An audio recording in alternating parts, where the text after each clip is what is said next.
we know Mario did the film, but we're going to learn a little bit more about his background. I'm going to tell you just briefly about our panelists' background. Dalis Sayek, Yes. good, is a film professional here in Los Angeles and is a bridge essentially between the world of cinema in Brazil and Los Angeles. She's been associated with the Los Angeles Brazilian Film Festival, the LA Latino Film Festival. The Hollywood Brazilian Film Festival, I'm sorry. I was at the Hollywood Brazilian Yes. Film Festival, which you founded. Yes. And is it ongoing, the Hollywood Brazilian Film Festival? Yes, we're going to be in our third year now on the 16th of March. Congratulations. Yes, thank you. And then Luis Levy is an author and filmmaker. Is that an accurate description? Yeah, and I also work with public relations, so that's the final bit there. Excellent. All right. Why don't we see more film projects, more TV programming about the favelas in Rio? Why do we, or Why do we not? For many of us, this is the first exposure we've had. Yeah. One of the main reasons that I started my festival, the Hollywood Regional Film Festival, was actually a protest to my country that we had more than just favela films to show. That we had other, ways of showing my country, because after City of God, which is a beautiful film, a lot of people kind of went into this genre and exploited it to a negative sense, I think. So I would like to quote somebody that I admire, Glauber Rocha, which is one of our historical filmmakers. He says that a documentary has to be the window to those who cannot see. And I think that Mario did that beautifully. And I truly, honestly,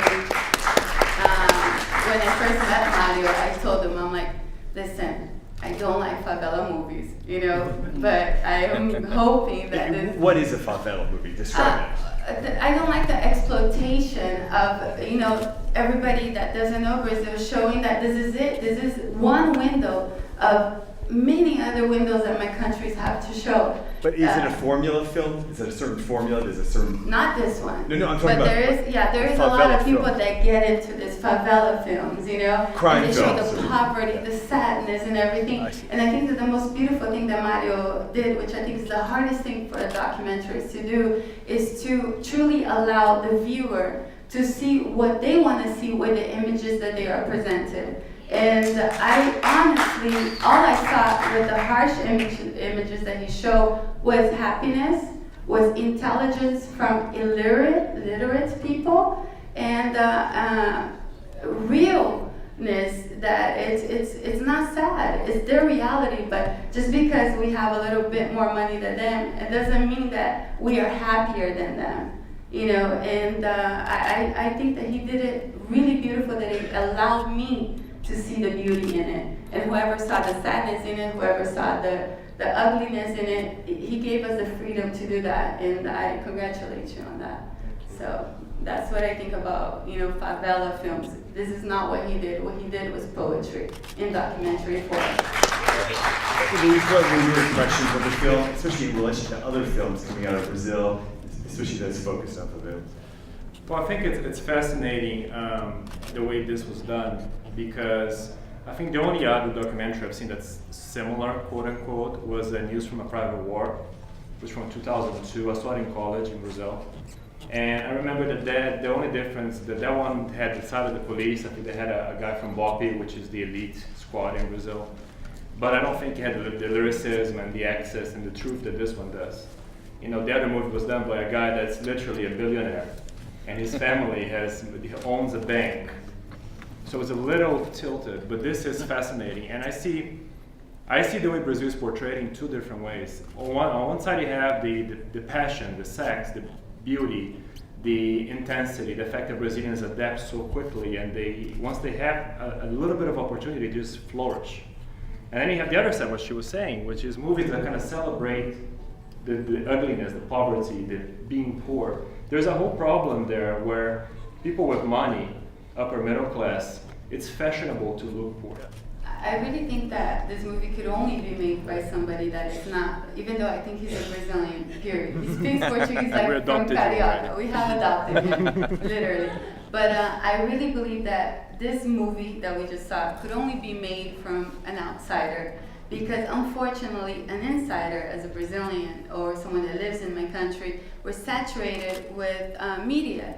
So it's very hard for us to disconnect like he did. He was able to put poetry in it, and he saw it through the eyes of a Portuguese that came from a different background. If it was poor or rich, I don't know, but it was very different than that. So I think that a Brazilian, carioca especially, could never do that, because we would be too attached and too angry.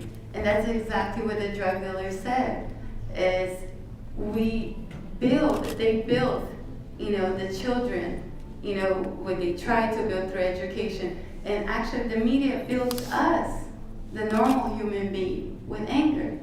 And it's not really the truth of what's going on out there. So it's everybody building anger, unnecessary anger, I think, in my country. That's what I believe.